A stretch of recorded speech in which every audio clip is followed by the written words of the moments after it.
দর্শক, যাত্রাবাড়ি থেকে এবার জুরাইন দয়াগঞ্জ রোডে তারেক রহমানের নির্বাচনী জনসভা হবে এবং সেই খোঁজ খবর রাখছেন সহকর্মী মোহাইমিনুল হক অপু। যুক্ত হচ্ছেন আমাদের সঙ্গে।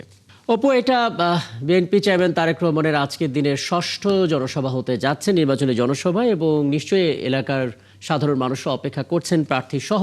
একটু পরিস্থিতি জানাবেন এবং কটা নাগাদ এখানে তিনি এসে পৌঁছতে পারেন, কটা নাগাদ বক্তব্য রাখতে পারেন অপু?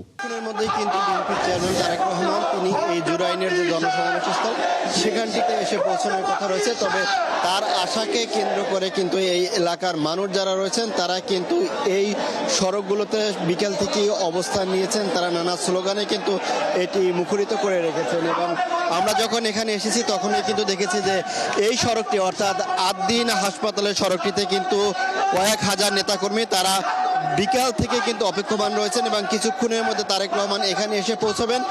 তিনি এখানে এসে পৌঁছে তাদের উদ্দেশ্যে কথা বলবেন। জানেন যে রাকিব, আজকে কিন্তু এই তারেক রহমানের কিন্তু আজকে শেষ নির্বাচনী জনসভা, অর্থাৎ আগামীকাল সকাল 7:30 পর্যন্ত কিন্তু এই নির্বাচনী জনসভা, নির্বাচনী প্রচার প্রচারণা সেটি কিন্তু করা যাবে। সেই হিসেবে কিন্তু দিনের শেষ জনসভা এটি। তারেক রহমান এই জুরাইন এলাকার মানুষের জন্য, তাদের জন্য কি কি উপহার নিয়ে আসবেন, অর্থাৎ তিনি নির্বাচিত হলে এই আসনের মানুষের জন্য কি কি দিবেন সেই বিষয়গুলো তুলে ধরবেন, সেগুলো শোনার অপেক্ষায় কিন্তু এখানকার মানুষজনরা রয়েছেন।